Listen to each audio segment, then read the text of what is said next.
Vous êtes de plus en plus nombreux à nous suivre et à participer à l'évolution de la chaîne Afrique N24, et sincèrement nous tenions à vous en remercier.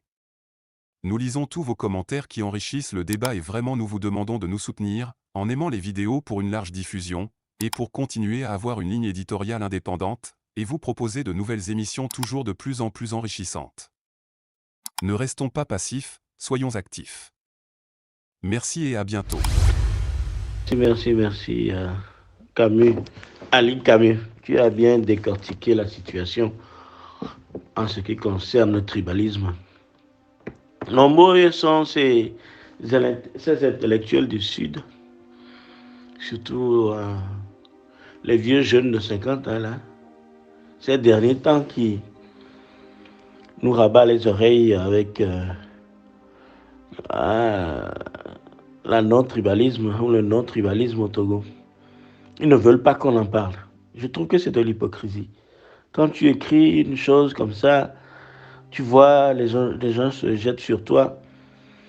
C'est vrai que je trouve que Yemi de Souza exagère sur certaines choses euh, par les insultes et consorts, mais il est clair quand même que les faits doivent être marqués, hein. Ils doivent être documentés. Le tribalisme existe au Togo, dans l'administration togolaise, dans l'armée togolaise, dans la police togolaise. Il faut le dire clairement. Est-ce que ça ne fait pas partie de notre du problème de base du Togolais? Bien sûr que ça fait partie du problème de base. Et d'autre part, je trouve qu'il n'y a pas assez de Kabyais dans la résistance.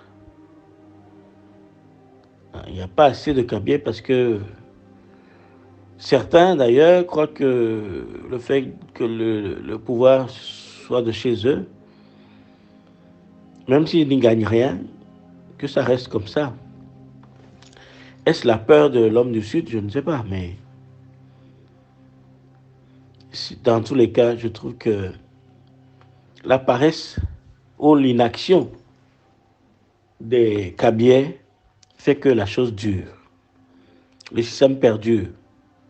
Il faut que les Kabyais ouvrent les yeux et qu'ils se disent que le changement profitera à tout le monde. Et qu'il n'y a pas de chasse, il n'y aura pas de chasse à l'homme. Mais si ça continue comme ça, je pense que d'office, les gens vont se retourner contre cette ethnie parce qu'ils diront que c'est eux seuls qui ont profité du système. Donc, c'est important quoi, que les Kabyais se prononcent. Ne serait-ce que pour se distinguer de Faure Gnassingbé, de unir. Regardez les camarades de Bojona depuis qu'il n'est plus au pouvoir, au gouvernement. C'est le silence total. Alors que un monsieur comme ça, il a quand même le pouvoir de faire changer les choses parce qu'il détient beaucoup de secrets. Il sait décrire exactement ce qui se passe là-bas.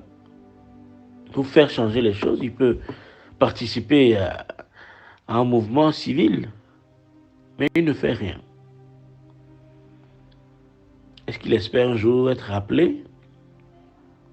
Je ne sais pas, mais je trouve que ça, c'est de... Si c'est pas du tribalisme, alors c'est vraiment pas juste, quoi. Vraiment pas juste. Il faut qu'il y ait des Kabyais qui se lèvent, qui disent non. Il faut qu'il y ait des Kabyais qui disent la vérité, ouvertement. Ils doivent insister et rejoindre la résistance ouvertement pour que ça cesse. Parce que dans tous les cas, globalement, ils ne gagnent rien.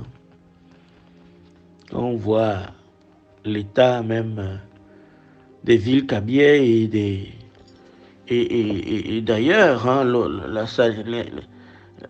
l'eau potable est un problème dans leur région.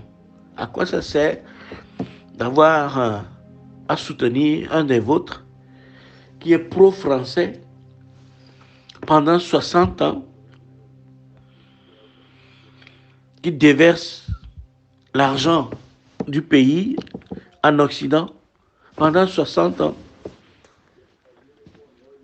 pour que votre bled reste toujours sans électricité ou de l'eau potable. En quoi est-ce que ça vous profite, mes amis?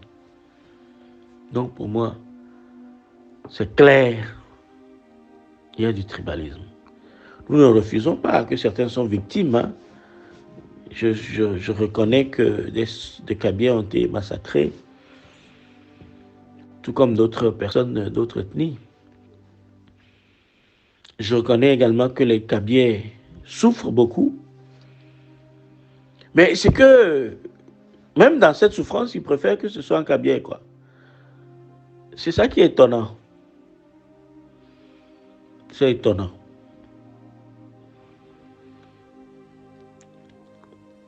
En tout cas, au Togo, l'ethnicisme existe non pas seulement entre les Kabyles et les autres, mais même hein, entre les gens du Sud. Hein, ça existe aussi. Hein. On doit enrayer tout ça. Hein. Vous voyez les gens du lac qui disent que les gens de Vaughan sont comme ceci et cela. Ceux-là du sud contre ceux du centre. Ceux du centre contre ceux du nord, des histoires comme ça. Il faut absolument qu'on enraye les différences ethniques chez nous.